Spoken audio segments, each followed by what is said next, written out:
Hi, I'm Peter Diamandis, and every Friday I put out something called Abundance Insider, which is a look at what's been going on in exponential technologies in the past week. It's the good news stories, it's the stories in exponential technologies. What I want to show you right now is what's been happening in one category, one field over the last 6 months. Get ready for a warp speed look at an exponential technology. Our next amazing area of exponential growth is health medicine. The ability, if we would, to recombine a whole slew of technologies to affect how we live our lives in a healthy manner.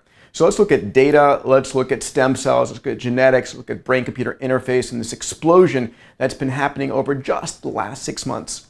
So the first one is a program run out of Microsoft by the team at Bing for predicting cancer, particularly pancreatic cancer, in efficiencies far better than ever before.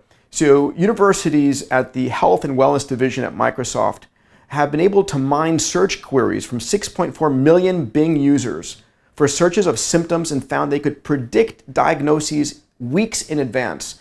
And by identifying searches that could suggest other risk factors like alcoholism and obesity, the team successfully predicted pancreatic cancer diagnosis up to 5 months in advance. And if you think about pancreatic cancer, it is aggressive. 5 months can mean the difference between life and death. Now, I love this. This is out of UCLA. A team has developed a brand new microscope combined with AI to find cancer cells much faster. When I say much faster, we're talking about being able to analyze 36 million images per second and spot cancer cells with 95% accuracy. There's no excuse anymore for not finding cancer in its earliest days. If you've been following the health news, the big craze is immunotherapy. Out of the Fred Hutchinson Cancer Center, they pioneered a breakthrough living immunotherapy treatment that engineers the patient's own immune system to be able to target specific molecules on your cancer cell.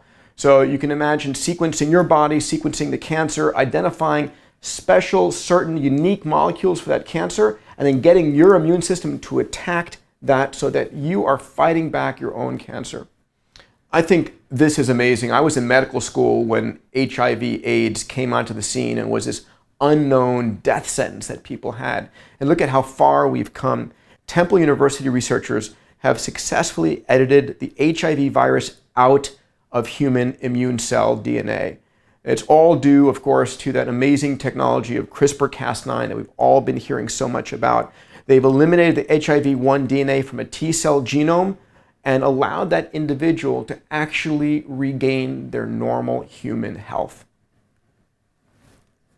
So another amazing field is the ability to use stem cells to repair the body. Our stem cells, as we grow older, undergo these epigenetic changes, deletions, mutations, and they become less capable of repairing. Also, our body's supply of stem cells plummets over the course of our first 50, 60 years. Out of Stanford University School of Medicine, investigators have just completed a small clinical trial in which they safely restored motor function in chronic stroke patients by injecting specially prepared human adult stem cells into that patient's brain.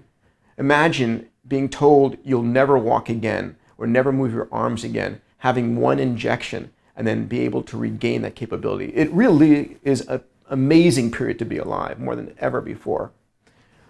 We're seeing the same impact of stem cells on returning vision to a person who's lost their vision. In addition to stem cells, another magical biological technology coming online right now is called gene therapy.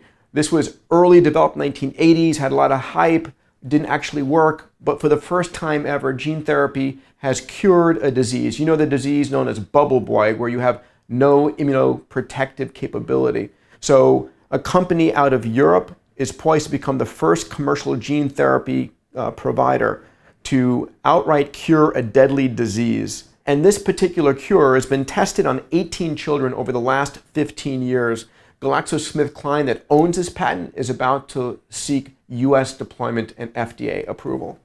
Let's go into the area of brain-computer interface. So DARPA's new program is called the Targeted Neuroplasticity Training Program, and it's hoping to have subjects learn super fast, learning languages, learning skills faster than ever before. Along that line, researchers at HRL Labs have been using transcranial direct current stimulation to take recorded brain patterns from an expert pilot and transmit them to a novice pilot across the brain-cranial divide. And this method has yielded a 33% increase in skill consistency compared to the control group. So imagine being able to learn skills faster and better than ever before.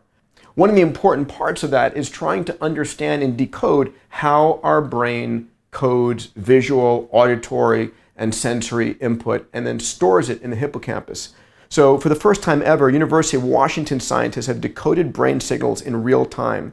The technique takes us one step closer to brain mapping, and it's helping researchers pinpoint which brain locations are sensitive to certain information types. This is a chance to understand how the brain stores images and thoughts and equations. So this is just one quick look at the field of health. Genomics, CRISPR-Cas9, stem cells, brain-computer interface, we're exploding. Last 6 months, get ready for an amazing world ahead. By the way, if you've got a great article, news story, example of a technology that is hot right now that's impacting AI, robotics, 3D printing, VR, AR, any of these fields, please send it to me and my team at data@diamandis.com. My goal is to understand all of these technologies that are growing and exploding onto the scene, how they're recombining, how they're converging, and provide that information back to you. So let's crowdsource it. Send me your best, data@diamandis.com. Thanks.